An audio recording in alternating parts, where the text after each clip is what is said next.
They say if you break the rules in a haunted house, you die. But in this Airbnb, breaking rule number 7 was much worse. I didn't die.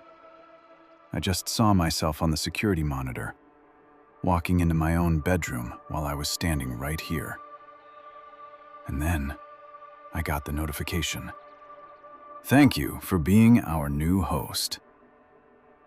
We booked the Airbnb last minute, 3 a.m., after a party. The nearest town was 40 minutes away. The house looked normal, modern, clean, nothing creepy. The host didn't meet us in person. The key was in a lockbox. But inside, on the kitchen table, there was a printed sheet of paper. At the top it said, "Please follow all house rules." There were 10 rules. Some were normal. No smoking, no loud noise after 11 p.m. But then, the rules. Do not open the basement door. It is locked for a reason. If you hear footsteps upstairs after 1:15 a.m., remain inside your room. Do not stare at the living room security monitor for more than 10 seconds. If the TV turns on by itself, turn it off immediately. Do not check the signal source. If you see yourself in the hallway, do not leave your room. We thought it was just a theme, a horror gimmick. We laughed, took a photo of the list, posted it to our stories. That was our first mistake. At 1:17 a.m., we heard footsteps, upstairs. Slow, heavy, like someone pacing back and forth. We froze. We were the only ones in the house. I remembered Rule 4. We decided to ignore it. The footsteps continued for almost 10 minutes, then suddenly stopped. And right then, the TV turned on. No sound, black and white footage. The hallway, outside our room, live feed. My friend whispered, "It's just a recording." But on the screen, our bedroom door slowly creaked open. We both turned toward our real door. It was closed. On the TV, it was open, and someone walked out. Me. Exact same clothes, exact same face. He looked straight into the camera and smiled. We rushed to turn the TV off. "This is a prank," I said. "Hidden cameras, some kind of projection." We went to the living room to check the security system. There was a wall-mounted monitor with 4 camera feeds. Kitchen, stairs, hallway, living room. In the hallway, I was standing there, staring directly into the lens in real time. My friend slowly turned to look at me. I was standing right next to him. But on the monitor, I was alone. The version of me on screen raised his hand and started walking toward our bedroom. And that's when I remembered Rule 7. If you see yourself in the hallway, do not leave your room. We were already out of the room. The lights flickered, the monitor went black, and then we heard footsteps, not upstairs, on the first floor, right behind us. We ran outside, got into the car, drove away, never looked back. The next day I tried messaging the host. Message not delivered. The listing was gone. The address didn't exist anymore. But that wasn't the worst part. 2 days later, I received a notification from Airbnb. Thank you for being a respectful host. Host, not guest. I opened the app. There was a new active listing under my account. That house, same photos, same rules, with one additional line. If guests break Rule 7, add a new rule. Yesterday, someone booked the house. 3 guests. Check-in on Friday. And now I can't cancel the reservation. because every time I try to delete the listing, a new rule appears. The rules said we were only allowed to use one bedroom. That wouldn't have been strange if the listing hadn't clearly advertised 3, and if the other 2 hadn't already been occupied. We booked the Airbnb for a weekend hiking trip. 3 friends, remote mountain house, no nearby neighbors. The listing showed a beautiful interior, 3 bedrooms, huge windows, modern kitchen. The reviews were short, almost too short. Peaceful, private, memorable. That word stuck with me later. The host never showed up in person, self-check-in. But as soon as we unlocked the front door, we saw an envelope taped to the wall. It had our names written on it, all 3 of them. Inside was a folded sheet titled, "Welcome. Please follow these rules for a safe stay." Not comfortable. Safe. The rules. 1. Only use the bedroom assigned to you in this letter. 2. Do not enter the other bedrooms under any circumstances. 3. If you hear movement in an unassigned room, ignore it. 4. All guests must be inside their assigned rooms between 2 a.m. and 3 a.m. 5. If you wake up in a different bedroom, close your eyes and count to 30 before moving. 6. There are only 3 guests staying. If you count 4, recount. 7. If a bedroom door is open when you did not open it, do not look inside. We stared at each other. This is part of the vibe, my friend Mark said, like an interactive horror stay. Each of us had a room number written at the bottom of the page. Mine was bedroom 2. The problem? There were only 3 visible bedroom doors upstairs, and one of them was already slightly open. We laughed it off at first, picked our assigned rooms, locked our doors. Around midnight, I heard movement in the hallway. Slow footsteps, stopping outside my door.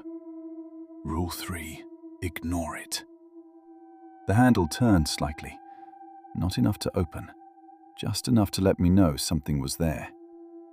At 1:38 a.m., I heard whispering. 2 voices, not 3. I texted the group chat. Are you guys awake? No reply. Then I heard a door open across the hall. Soft creak, followed by slow footsteps entering another room. I checked the time. 1:59 a.m. Rule 4. All guests must be inside their assigned rooms between 2 a.m. and 3 a.m. I locked my door. At exactly 2 a.m., all the bedroom doors slammed shut at the same time. The house went completely silent. At 2:17 a.m., I heard breathing. Not outside my door, inside my room. I sat up slowly. There was someone standing in the corner, facing the wall, perfectly still. I couldn't see their face, just a silhouette. Rule 6 flashed in my mind. There are only 3 guests. If you count 4, recount. I counted in my head. Me, Mark, Daniel. That's 3. The figure in the corner didn't move. I squeezed my eyes shut, counted to 30. Rule 5. When I opened them, my room looked different. The bed was on the opposite wall. The window was gone. And the door was open. I stepped into the hallway. All 3 bedroom doors were open now. Inside each room, someone was sleeping. In my room, I saw myself, lying in bed, breathing slowly. In Mark's room, I saw Mark. In Daniel's room, there were 2 people in the bed. One was Daniel. The other looked exactly like him. I stepped back, heart racing. Rule 7. If a bedroom door is open when you did not open it, do not look inside. too late. The version of me in my bed opened his eyes and turned his head toward me. He smiled and whispered, "You left your room." All the sleeping versions of us sat up at the same time, including the extra Daniel. They all looked directly at me and said in unison, "Now we can switch." I woke up screaming. Morning light through the window, normal room, normal layout, door closed. Just a nightmare. I rushed into the hallway. Mark and Daniel were already in the kitchen, laughing. "Dude, you look terrible," Mark said. "Did you hear anything weird last night?" I asked. They exchanged a look. "No," Daniel said. "Slept great." I glanced at the rule sheet still lying on the counter. Something had changed. Rule 6 now read, "There are only 2 guests staying. If you count 3, recount." My stomach dropped. I slowly looked up. Mark was staring at me strangely. "Why are you looking at us like that?" he asked. Daniel tilted his head slightly, in perfect sync. And that's when I realized I couldn't remember which bedroom number was mine. The rules said the cameras were only for outside security. They lied. Because at 3:12 a.m., I watched a live feed of myself sleeping from a camera that wasn't in the house. We booked the Airbnb for one night, just a stop on a long road trip. Small countryside house, cheap, new listing, no reviews. The host sent one message after confirmation.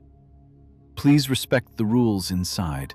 They're for your safety and ours." Ours. That word felt strange. When we arrived, everything looked normal. Too normal. Minimal furniture, white walls, no personal photos. On the dining table was a binder.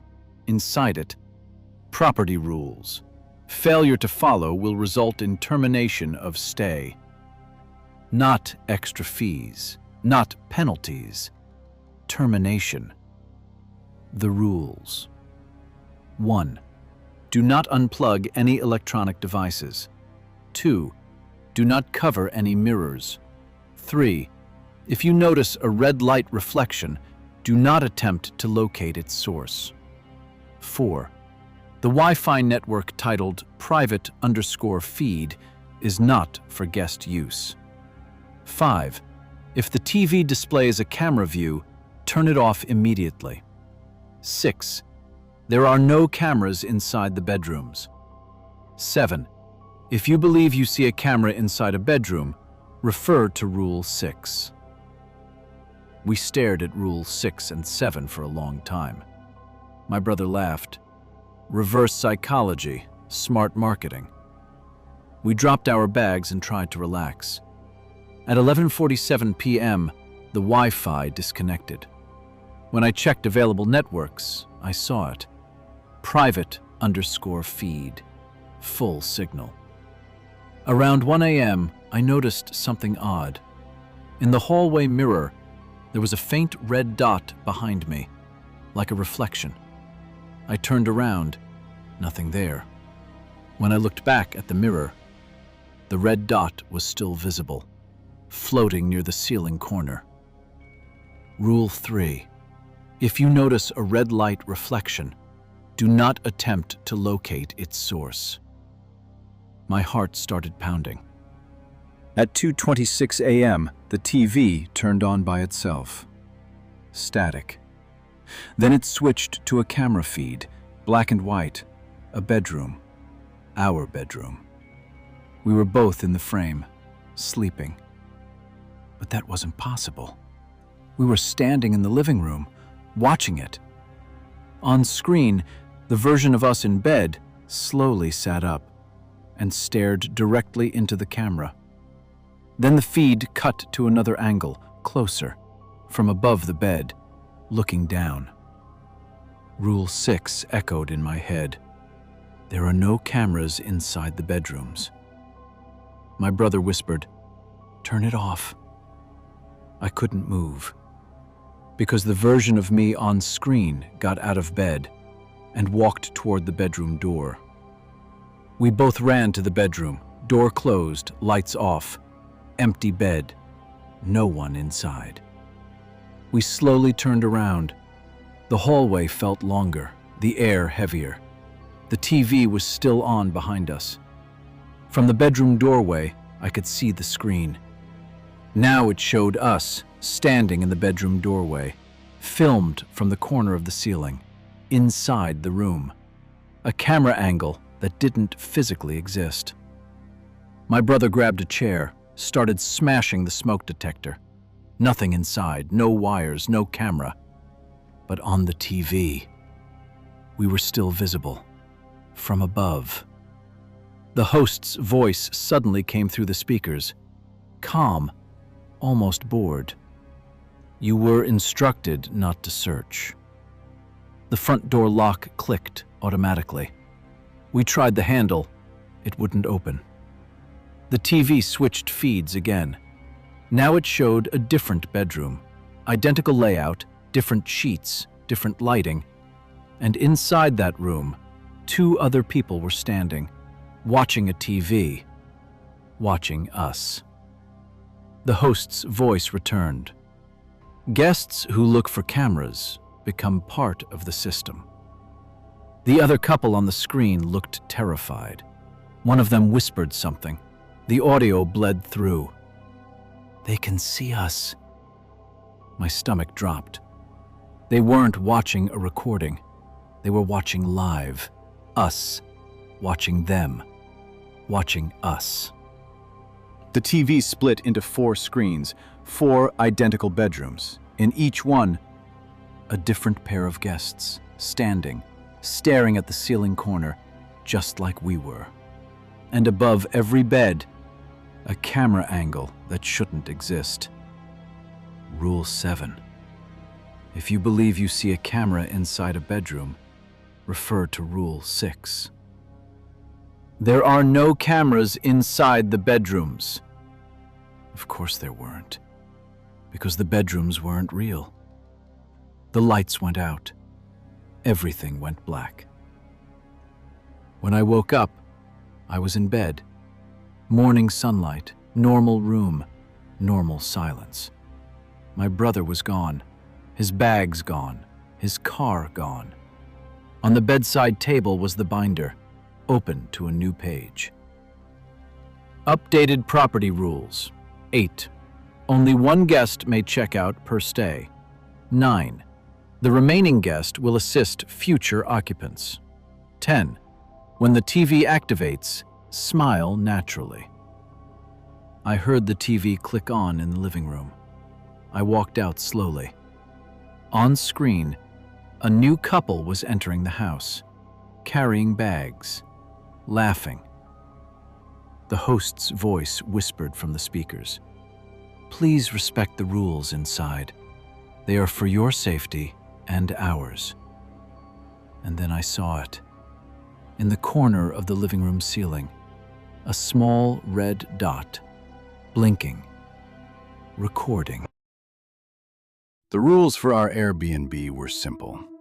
If something knocks from inside the walls, you knock back exactly once.